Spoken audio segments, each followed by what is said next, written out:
Hey, thanks so much for finding the video. Do us a favor. If you haven't done so yet, please subscribe. Be sure to leave your comment. We love to interact.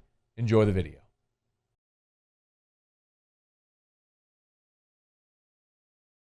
Let's do the who, what, where, when, why, how stuff. So, Okay. how did it get to this point with Russell Wilson and the Seahawks that this is even a conversation? It's a great question. I think that what the sports world outside of Seattle, and I would even say some Seahawks fans that just don't watch really closely, this has been really surprising to them because from all outward appearances, you have a team that is not just incredibly successful, but it's two main kind of guys, right? Pete Carroll, Russell Wilson have so much in common. And I actually don't think that's wrong. These are two men that are very similar in almost every way, except when it comes to maybe a philosophy of how to win. And that's really where the crux of the argument is. I think that this relationship started out really well. I think that my interpretation of it is that once you get the Legion of Boom, those guys that were older than Russell Wilson or his peers out of here, this is his team, right? He's the guy that's going to be coming up here being the leader with the team. And he's always been like a cornerstone of this offense, especially once he got paid. But once he got paid, it meant you couldn't have as much money spent on the offensive line. And that was fine and dandy when he was really mobile. He started becoming a little more of a pocket passer. I think even more of a pocket passer than he gets, credit for later on in his career. And what you've seen in Seattle is just some really kind of head-scratching decisions as far as scheme goes around him. Now, a lot of the conversation is focused on sacks. Right? It makes sense. Russell Wilson said, I don't like being hit as much. We're talking about sacks. Check. Mm-hmm. But there are concerns that kind of predate this. For instance, when this team made a trade for Jimmy Graham, fantastic. You've got a great red zone weapon, and that was, with you guys getting under in a first rounder there. When Jimmy Graham was brought here, he was still young. I mean, I don't know what your guys' interpretation of him, but a lot of people here felt like great, like a red zone target, a huge weapon here. And it seems like Bevel and the offense never quite found a way to use him. Like the way that they used him never quite made sense. They used him a lot as a blocker when pretty much from the jump, everyone knew that wasn't his strength. It's not like Seattle had to find that out. So there are just some decisions that were made in 2018. This team decided to throw itself into the run game. Great. They had an abysmal run game in 2017, ranked near the bottom of the league. But if you're Russell Wilson, you're thinking, why are you taking the ball out of my hands? I'm your best weapon. I'm looking around. I'm seeing Tom Brady back in a Super Bowl since I've been there. I'm seeing Kansas City build around Patrick Mahomes. I'm seeing, New Orleans still giving Drew Brees all the weapons he needs and building up this great offense around him, despite the fact that he's aging and kind of finding ways to adjust. And you can point to what Russell Wilson's accomplished and say, hey, well, if you want to be like Brees, put up the stats. If you want to be like Brady, get the rings. But I think he's got a point as far as saying, I am 32 years old now. I'm no longer like the young quarterback on a team with a great defense. I'm your biggest weapon on a team that needs me. And by the way, I mean, I think the fact that we're having this conversation, so many people here are excited about it, tells you where most people around the league think as far as the idea of possibly getting Russell Wilson. Right. But is this relationship irreparable at the point that it appears Deshaun Watson and the Texans are? Like, he's never playing there again. Does this feel like it's there or close to that? It does not. It certainly doesn't feel like it's there. I think what this is a warning shot. So when you saw Mark Rogers, who's Russell Wilson's agent, go to Adam Schefter after the Athletic article came out and said, well, look, we're not demanding a trade, but if we did, we like these teams. Right? Like, look, I'm not saying I would, but if I did, that to me was raising the stakes. It wasn't necessarily issuing a correction and saying, hey, we want to correct this article. We didn't demand a trade. It was correcting the teams that were listed in the article and saying, hey, take the Jets out of there, put the Saints and the Bears in there. And so that says something.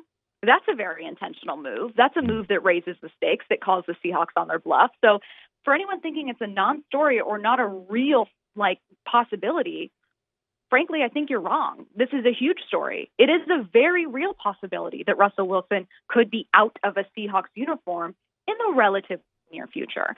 I don't think that this happens this upcoming offseason. There's just so much dead cap. I think what it is basically letting other teams know, hey, maybe think about a move you might be making in 2022. What would it cost?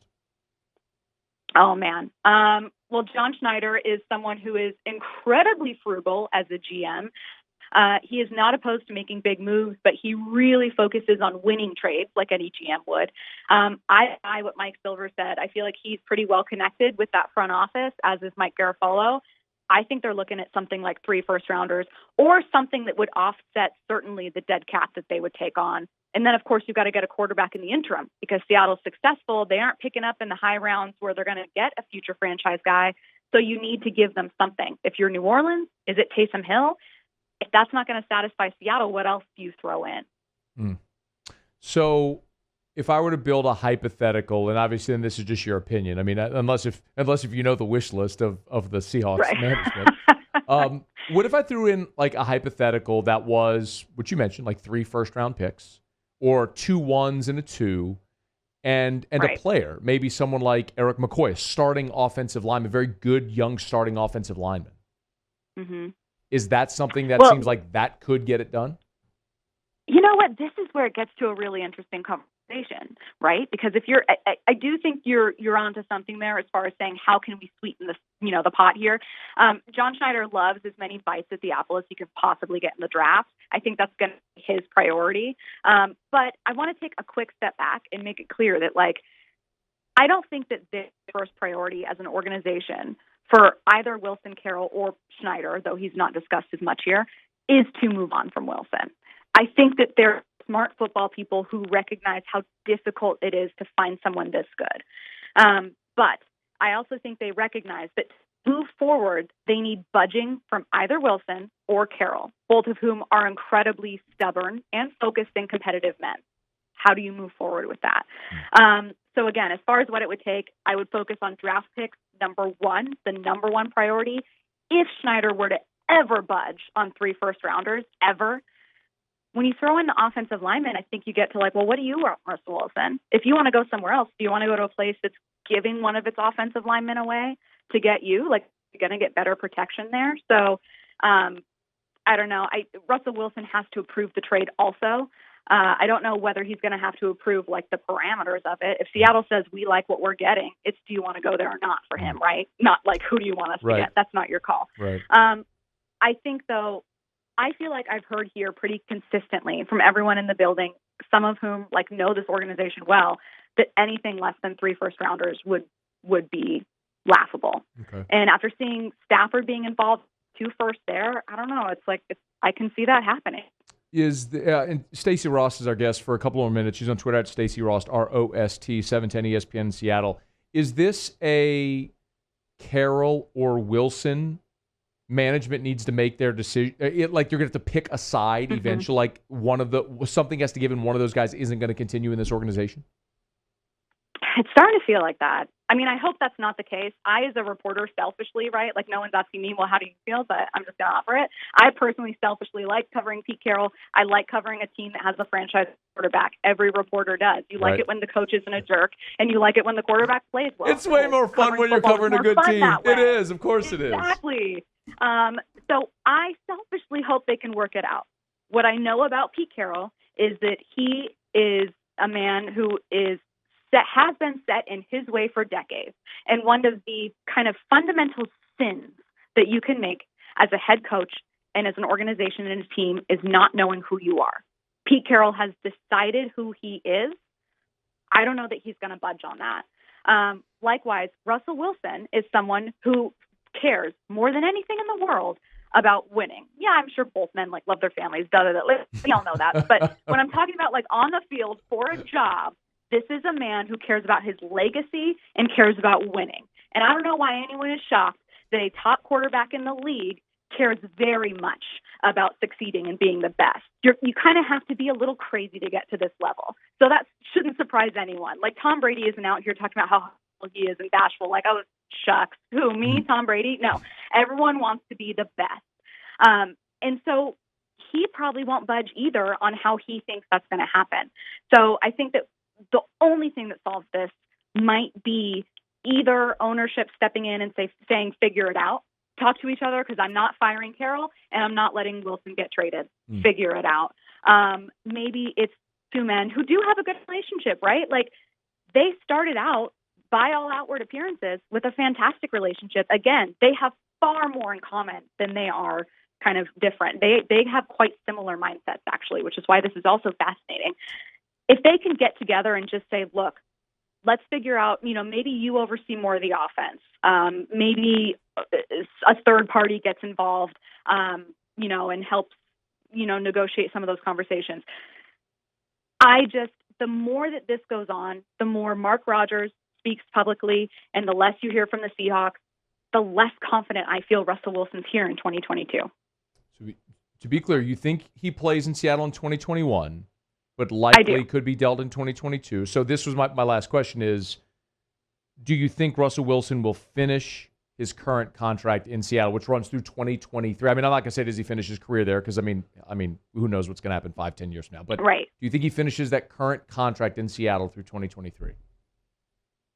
I think if Pete Carroll refuses to budge and allow Wilson more of a say, Russell Wilson will say, all right, then deal me, because I don't want to stay with the offense being exactly what it is right now. So I'm hoping that something gets changed. Again, selfishly, I know you guys would love to get Wilson. And honestly, Drew Brees is one of his favorite, icons, right? His favorite sports heroes. He loves Drew Brees. So I can see that being an ideal landing spot for him. But I don't see it happening this offseason. The best case scenario for Seattle is that Pete Carroll budges a little, or that they come to an agreement and figure out how to make this work. Maybe because Shane Waldron is the difference, right? Shane Waldron was someone to come in and Russell. That was a hire for Russ. Best case scenario for you guys down in New Orleans is Pete Carroll doesn't budge. So. All right, I lied. I have one more. Can you please explain to me why the Bears or the Jets are appealing to Russell? Why in the hell would he want to go to, the three other organizations are losers? It's the Saints, who are perennial contenders, and then three losing organizations. Stacy, what is going on? Why would he want to go to those places?